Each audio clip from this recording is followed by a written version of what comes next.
শ্রীমতী সেনকে গুলি করার আগেই বরুণ দাসের আসল রূপ দেখে শ্রীমতীর সামনে গিয়ে দাঁড়ালো পৃথা। হ্যাঁ বন্ধুরা, এমনটাই দেখা যাবে। বিস্তারিত জানতে ভিডিওটিতে লাইক দিয়ে সম্পূর্ণ দেখতে থাকো। গল্পের শুরুতেই দেখা যাবে সব বলতে থাকে একটা মেয়ে আমাদের বাড়িতে ঢুকেছে, তাও আবার দলবল নিয়ে। কি নাম করে ঢুকেছে? যে দোলের তত্ত্ব দিয়ে দেওয়ার জন্য। কি এই স্বয়ম্ভ চুপ করে আছিস কেন? তাই তো উৎসব বলে নিশ্চয়ই তাদের কোনো উদ্দেশ্য ছিল। আর কি ভাই উদ্দেশ্য ছিল? আর ওই মেয়েটা এখানে কেন এসেছিল? চন্দ্রনাথ বলে আমি তো ভাবতেই পারছি না, আমি জাস্ট ভাবতেই পারছি না যে এই বাড়িতে এত কড়া সিকিউরিটি থাকা সত্ত্বেও ওরা ঢুকলো কি করে। আর তখনই দেখা যাবে প্রীতি বলতে থাকে সিকিউরিটি তো ঢুকিয়েছে, ওদের সামনেই তো ঢ্যাং ঢ্যাং করে ঢুকলো। পূর্ণিমার হাজবেন্ড বলে কিন্তু ঢুকলো মানে কেন? সেটা স্বয়ম্ভদা তুমি কি সেটা গেস করতে পেরেছো? এরপর বলে না, এখন আমি পারিনি, আমি ডিপার্টমেন্টে পাঠিয়েছি। যেভাবেই হোক বুঝতে হবে যে মেয়েটিকে কে ঢুকেছে, সঙ্গে দল বলি বা কে ছিল, কারা ছিল। প্রত্যেকেই রং মেখে নিজেদের শরীরটা ঢেকে রেখেছিল। মুখার্জি বলে কারণটা কি মানে ওরা এভাবে পেল কেন? উদ্দেশ্য তো একটা ছিল, নিশ্চয়ই উদ্দেশ্য ছিল। তখন বলে তাছাড়া এত বড় একটা মিথ্যে কথা বললো নাকি শ্রীমতী সেনের বাড়ি থেকে তত্ত্ব এসেছে। ওই সময় শ্রীমতী সেন আমাদের বাড়িতে না আসতেন তাহলে তো আমরা ব্যাপারটা জানতেই পারতাম। বলে আর ধরলেই বা কি করবি? বুঝতে পারলাম না যে একটা মেয়ে বাড়িতে মানে ঢুকলোই বা কিসের জন্য। আর তখন এদিকে মেহেন্দি বলে আরে বাবা আমার বর তো সেটাই বোঝার চেষ্টা করছে, বোঝানোর বার বলছে উৎসব কথাটা তোমাদের কানে যাচ্ছে না, শুনতে পাচ্ছ না তোমরা? নিজের চোখে দেখেছে ওই মেয়েটি জগদ্ধাত্রীকে প্রণাম করেছে, ওর পায়ে আবির দিচ্ছে। লক্ষ্য করে ও যখন এগোতে গেল তখন দেখা যাবে বর্দি এসে আবির ছুঁয়ে দেয়, মানে রং দিয়ে দেয়। আর তখন এই কথাটা শুনে সবাই অবাক হয়ে যায় আর বলতে থাকি বর্দি? তখন বলে হ্যাঁ। সানবীর বলে যে বর্দি এসে রং দিয়ে দিয়েছে? তখন বলে হ্যাঁ নিশ্চয়ই বর্দি জানতো, বর্দি এর জন্য আড়াল করার জন্য আমার মুখে মানে এরকম ভাবে রং লাগিয়েছে। যেই মুহূর্তে আমি তাকালাম আর দেখলাম যে ওখানে কেউ নেই। বলে যে হঠাৎ করে আবিরটা দিল কেন এই কাজটা করলো? উৎসব তখন বলে তাই তো, আর হঠাৎ করে এমন ভাবে চোখে মুখে দিল যাতে আমি কিছুই দেখতে না পারি। দেখা যাবে আর অনেক কথাই বলতে থাকে। এদিকে চন্দ্রনাথ বলছে আচ্ছা স্বয়ম্ভ তুমি খুঁজে বের করতে যদি না পারো না আমাকে দায়িত্ব দিয়ে দাও, এরপর আমি দেখো ওকে খুঁজে বের করে এনে আমাকে দাও, আমি কিভাবে ওকে ইচ্ছে মতো ধোলাই দিই। আর তখন বলে না ওটা আপনাদের দায়িত্ব দিতে পারি না, কারণ এটা আপনাদের দায়িত্ব নয়, এটা আমার দায়িত্ব, ডিপার্টমেন্টের দায়িত্ব। তখন সবাই এই নিয়ে আলাপ করতে থাকে। এদিকে সানবীর বলে শোনো আমার মনে হচ্ছে যে সিকিউরিটি বাড়ি থেকে মানে বাড়িতে বাড়িয়ে দেওয়াটা উচিত। আর তখন আমার হাজবেন্ড বলে সে আপনারা মানে সিকিউরিটি বাড়ান, কিন্তু আপনাদেরকে আমি একটা অনুরোধ করবো প্লিজ দয়া করে বর্দিকে সন্দেহ করবেন না, দেবীর মতো উনি কোনোদিনও অসৎ কাজ করতে পারেন না। তখন বলে এই তুমি ঠিক করে কথা বলো তো, ঠিক করে কথা বলো। আর তখনই স্বয়ম্ভ রেগে যায়, রেগে গিয়ে বলে এই উৎসব তুই ঠিক করে কথা বল, ও এই বাড়ির জামাই। তখন উৎসব বলে এই তুই আগুন নামা, একদম চোখ না রাঙাবি না। আর তখন বলে চোখ রাঙাই না, আমি যদি কিছু করি তাহলে হাত তুলে নেই। উনি বলছিলেন না চাপকে সিধে করে দেওয়ার কথা করার দরকার। তখনই স্বয়ম্ভর ফোন আসে, ফোনটা করেছে দুর্গা। আর তখন ওপাশ থেকে দুর্গা বলতে থাকে যে কি আসর বসেছে ডিনার টেবিলে তাই না? আলোচনা, একদম গভীর আলোচনা। আর তখন কোন মেয়ে এসেছিল ওই দোলের তত্ত্ব তো শ্রীমতী সেন পাঠায়নি, ওই মেয়েটা চলে গেল কি করে, এইসবই তো তাই তো? আর তখন বলে তুমি ফোন করেছিলে কেন, তুমি এসেছিলে? এরপর বলে হ্যাঁ আমি তো এসেছিলাম, এই তোদের টেবিলে ঝড় উঠেছে তাই না, হেভি আলোচনা হচ্ছে তাই না, ছিল সে কিভাবে চলে গেল, কত বড় ক্রিমিনাল তাই না, কি হলো চুপ মেরে গেলে কেন এইভাবে? বলে তুমি ইয়ার কি করছো, কেন ঢুকেছিলে তুমি, কেন আমাকে প্রণাম করেছিলে, আবির ছুঁয়েছিলে, জগদ্ধাত্রীর পায়ে কেনই বা আবির দিয়েছিলে বলো? তখন কথাটা শুনে অবাক হয়ে যায়। এদিকে বৌদিহি মুখার্জি বলে তোমাকে আবির ছুঁয়ে দিয়েছিল? সানবীর তখন বলে তোমার পায়ে দিয়েছিল, আমরা তো কেউ জানিনি। তখনই কথাটা শুনে অবাক হয়ে যায়। এদিকে তখন মেহেন্দি বলে বাবা আরো কত কিছু যে ধামাচাপা দেওয়া হচ্ছে কে জানে।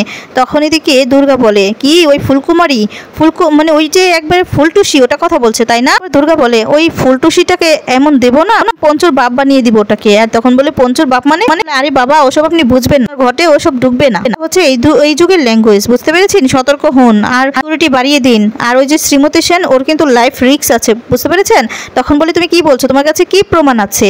আর তখন বলে আরে প্রমাণ পরে হবে, হ্যাঁ আমি যেটা বলছি সেটা শুনুন, ওই শ্রীমতী সেন লাইফ রিস্ক আছে, সতর্ক হন, ও কিন্তু মানে মার্ডার হয়ে যাবে, ও টার্গেট হয়ে আছে, মুহূর্তে না মার্ডার হয়ে যেতে পারে, মানে মেরে ফেলা হতে পারে, বুঝতে পেরেছেন আপনি? বলে যে তুমি হেয়ালি করে কথা ঘুরাতে চাইছো তাই না, তুমি কে, তুমি এই বাড়িতে কেন ঢুকেছিল বলো, তোমার পরিচয়। তখন বৌদিহি মুখার্জি নিয়ে জোর করে নিয়ে কথা বলতে থাকে, এই তুমি কে তুমি কেন আমাদের বাড়িতে ঢুকিয়েছিলে বলো তো, মিথ্যে কথা বলি, কেন ঢুকিয়েছিল, কি উদ্দেশ্য তোমার, আমাদের বাড়িতে চুরি করতে এসেছো তুমি?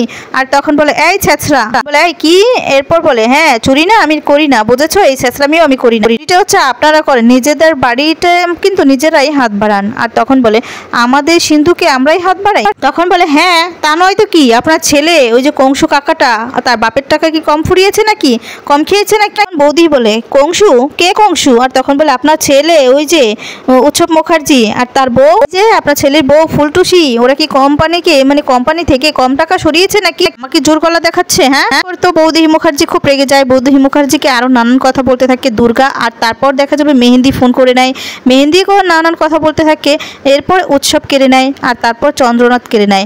চন্দ্রনাথকে তখন বলতে থাকে চাঁদবদন বাবু। বলে কি, তুমি কি বললে? এই নামে তোমাকে একজনই ডাকতো, সে হচ্ছে জগদ্ধাত্রী। তখন বলে হ্যাঁ ডাকতো তো, একদম ঠিক কাজ করতো, একদম ঠিক নামই রেখেছে। স্বয়ম্ভু সেই কথা শুনে অবাক হয়ে যায়। দেখা যাবে দুর্গা বলতে থাকে এই শোন চাঁদবদন, শোন একটা কথা বলছি তোকে।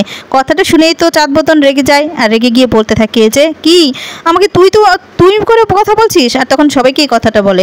তখন সবাই কথাটা শুনে চমকে যায়। এদিকে স্যান্ডউইচ সহ সবাই হাসতে থাকে। তারপর চাঁদবদন বলে এই তুমি আমাকে তুই তামারই বলছো কেন? তখন বলে হ্যাঁ তা না হয়তো কি বলবো, তোর ইচ্ছা হলে তুই আমাকে তুই বলতে পারিস, সমস্যা নেই, তুই আমাকে তোর বলতেই পারিস। আর তখন বলে বলবোই তো, তোকে আমি তুই বলবো। তুই কে? কে তুই? তখন বলে আমি কে সেটা সামনে এলে বুঝতে পারবি, বুঝলি? হাত নিয়ে, হাতে একটা ত্রিশূল নিয়ে এখন একদম এন্ট্রিটা মারবো না। এরপর দুর্গা এমন এমন ভাষা বলে, চন্দ্রনাথ শুনেই তো বলতে থাকে যে এসব কি ভাষা বলছে, আমি তো কিছুই বুঝতে পারছি না। তখন তো অবাক হয়ে যায়। তারপর মেহেন্দি নিয়ে কথা বলতে থাকে, মেহেন্দিকেও অনেক কথা শোনায়। এরপর দেখা যাবে সবশেষে স্বয়ম্বর কাছে যায়, ওকে ফোনটা দিতে বলে। আর তখন স্বয়ম্বর সাথে কথা বলতে থাকে দুর্গা। তখন বলে তুমি কি চাইছো বলো, কি চাইছো, কেন ফোন করেছো তুমি? পরিবার নিয়ে তোমার এত ইন্টারেস্ট কেন, এত নজর রাখছো কেন বলো? দোলের সময় কেন ঢুকেছো? আর কেউ বুঝতে পারুক বা না বুঝতে পারুক, আমি কিন্তু বুঝতে পেরেছি তুমি জগদ্ধাত্রীকে প্রণাম করেছো, প্রণাম করতেই ঢুকেছো, আমাকে প্রণাম করতে ঢুকেছিলে কিন্তু কেন? আর উৎসব বলছে যে বর্দি তোমাকে আড়াল করার চেষ্টা করেছে। আর তখন বলে এই তখন বলে এই কৌশিকী মুখার্জিকে নিয়ে না একটা কথাও বলবি না, তাহলে দাগ পড়ে যাবে, বুঝলি তো? তখন বলে কি বলছো তুমি? এরপর বলে যে হ্যাঁ করেছি তো, প্রণাম করেছি, যাকে দেখলে মনে শ্রদ্ধা বাড়ে, হ্যাঁ তাকেই প্রণাম করেছি, প্রণাম করতেও ইচ্ছে করে, বুঝলি তো? করেছি, জগদ্ধাত্রী মুখার্জিকে প্রণাম করেছি আর তোকেও করেছি। তোকে দেখলে না মনটা যেন কেমন করে ওঠে, জানিস তো, হু বাপ আসে, বুঝলি তো? তুই না ওসব বুঝবি না, রিলেশনশিপ ব্যাপার আছে। বলে রিলেশন মানে? এরপর বলে আরে তুই বুঝবি না, বুঝলি তো? বলে এই যে জিন কিন্তু কথা বলে, এটা কিন্তু হেভি ডেঞ্জারাস লোক, তুমি ভেবো না যেটা আলাদিনের জিন না শরীরের মধ্যে থাক করা যায়, বুঝলি তো? গুণ ভালো মন্দ ডিটেক্ট করা যায়। বাপ জগদ্ধাত্রী মুখার্জির কার মা কিছু। আর তখন স্বয়ম্ভু কথা শুনেই অবাক হয়ে যায় আর বলতে থাকে কি বলছো তুমি? এদিকে দুর্গার চোখ থেকে জল পড়তে থাকে আর বলে ফোনটা রাখ, বেশি কথা বাড়িয়ে লাভ নেই। আর শ্রীমতী সেন ওকে কিন্তু টার্গেট হয়েছে, একটা কথা মাথায় রাখবি যে ওকে কিন্তু বাঁচাতে হবে আর সিকিউরিটিটা বাড়িয়ে দিস, বুঝতে পেরেছিস? শ্রীমতী সেন এবার নেক্সট টার্গেট। কথাটা শুনি অবাক হয়ে যায় আর বলে হেয়ালি করিস না। তখন ফোনটা রেখে দেয়। দেখা যাবে জগদ্ধাত্রীর কাছে স্বয়ম্ভু এসে তখন বলতে থাকে যে জগদ্ধাত্রী জানো তো তোমাকে আমি অনেক ভালোবাসি, অনেক। তুমি কি আমার কথা শুনতে পাও না, বুঝতে পারো না? কে এই বাড়িতে একজন এসেছিল, আমি এত মাথা কামাতাম না, কিন্তু মুখার্জি বাড়ি বিশাল বৈভব, গেস্ট, এত সেলিব্রেশন, এত কিছুর মধ্যেও একজন ঢুকেছে, কাউকে চোখে পড়েনি। কিন্তু জগদ্ধাত্রী একজনের কথা আমি কিছুতেই বলতে পারছি না।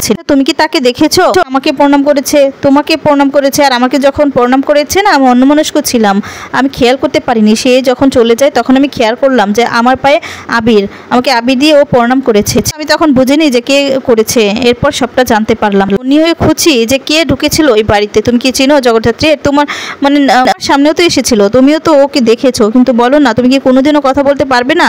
তোমার সবকিছু তো এভাবে থাকবে? তুমি তো জানো যে এই বাড়িতে কিসের জন্য ঢুকেছে, কি করতে ঢুকেছে। তুমি মানে সে একমাত্র তোমার কাছেই এসেছিল, কি উদ্দেশ্যে এসেছিল সেটা তুমি অন্তত বুঝতে পেরেছো, তুমি একমাত্র ওকে কাছ থেকে দেখেছিলে।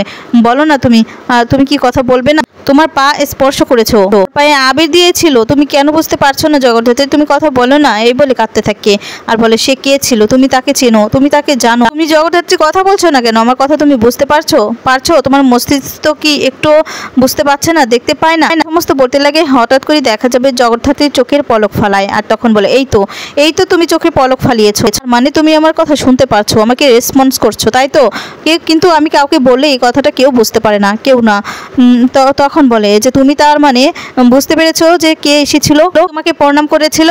আর তখনই জগদ্ধাত্রী চোখ দিয়ে জল পড়তে থাকে আর তখন বলতে থাকে যে তোমার চোখ দিয়ে জল, তার মানে তুমি এই জল দিয়ে কি বোঝাতে চাইছো, যে কে ছিল ওটা বলে ভাবতে থাকে। কি দেখা যাবে জগদ্ধাত্রী তখন ভাবতে থাকে সেই দুর্গার কথা, যখন দুর্গা প্রণাম করেছিল সেই কথাগুলোই ভাবতে থাকে, ভেবে ভেবে এই চোখ দিয়ে জল পড়তে থাকে। আর তখন স্বয়ম্ভু এটা দেখে তো অবাক হয়ে যায়। স্বয়ম্ভু তখন বলে আমি জানি তুমি নিশ্চয়ই বুঝতে পারছো যে এটা কে এসেছিল, কিন্তু জগদ্ধাত্রী শিক্ষার্থী তুমি তো বলতে পারছো না, তোমার চোখে জল কি বোঝাতে চাইছে বন্ধুরা। এরপর দেখা যাবে কনের বিয়ের দিন যখন মারতে আসে বরুণ দাস শ্রীমতী সেনকে, তখন দেখা যাবে শ্রীমতী সেনকে মারার আগেই বুঝতে পেরে যায় পৃথা, আর বুঝতে পেরে তখন আটকিয়ে দেয়, সামনে গিয়ে দাঁড়ায় শ্রীমতী সেনের।